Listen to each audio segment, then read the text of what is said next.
I actually had this conversation with a client last night. Her boyfriend couldn't get over the fact that, a $500,000 house in St. Pete would only get you 1,000 square feet.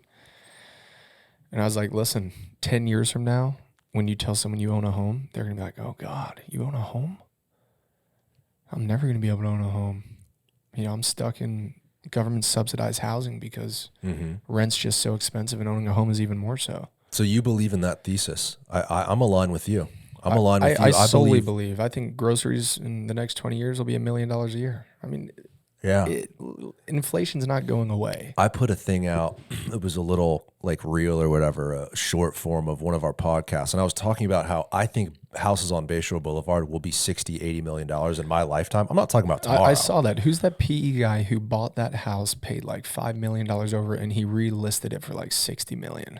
Yeah, that was right like a few parcels north of the Stovall. Yeah. Right? And he that just was only listed a few years ago. And he said exactly what you said, that I feel that this street, homes will be worth $100 million. Uh-huh. He's like, I'm getting in early. I believe it. Given time.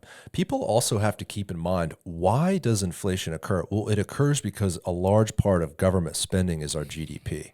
They've been pumping out cash probably since we graduated high school like they never have. Like since the recession till now, they've printed tens of trillions of dollars in cash. That trickles through society. That's why prices go up.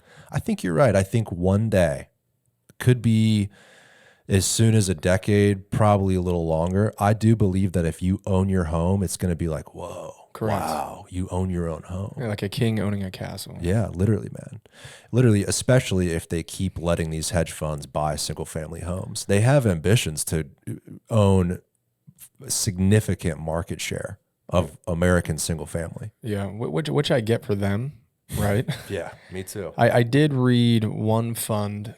They said they plan to dump them after 10 years because it doesn't make sense with all the roof repairs and things like that. But I did also, I caught a conversation. I didn't read the full article, so don't quote me on it. But I heard there was some legislation that might be put in place to limit the amount of time that they can own all those homes and then release them into the market. But then again, if they own 100,000 homes and then every 5 years they have to release those, they'll flood the market out. But who knows? Well, the problem too is the control. I think that's the biggest issue people have with large corporations owning a significant share of the housing market is then they can dictate supply and demand. Correct. And when you have that, you have the same thing as the stock market where you have insider trading, manipulation.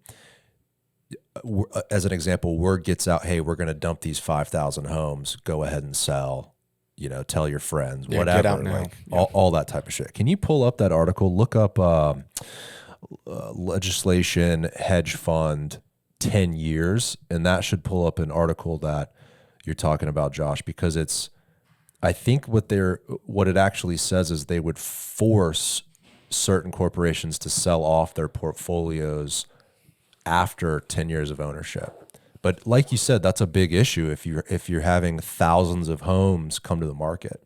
Yeah, so it's called the End Hedge Fund Control of American Homes Act. Would stop institutional investors from buying single-family properties and force them to empty their residential real estate portfolios over a 10-year stretch. But here's the problem too. Yeah, but you see what it says? It would.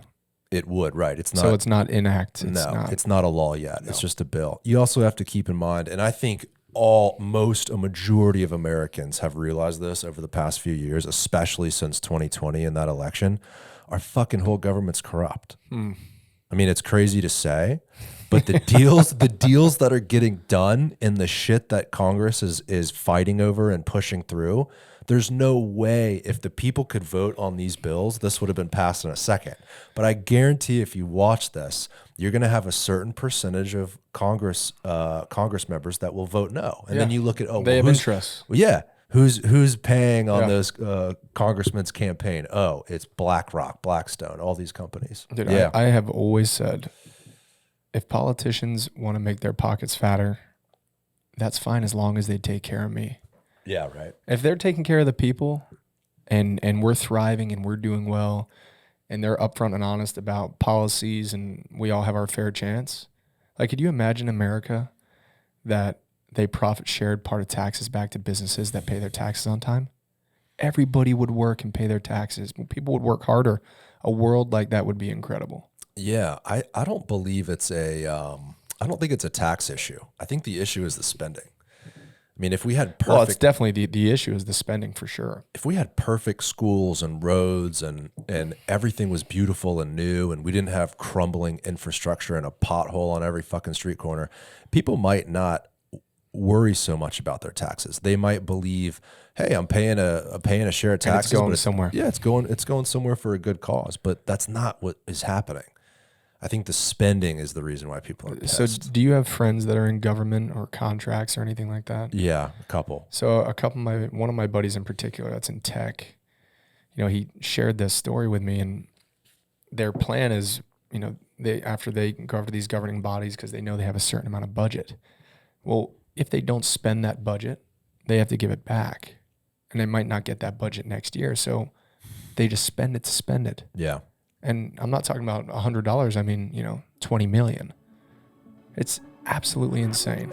If you enjoyed this clip, click here for the full episode and make sure to subscribe. Thank you guys for watching.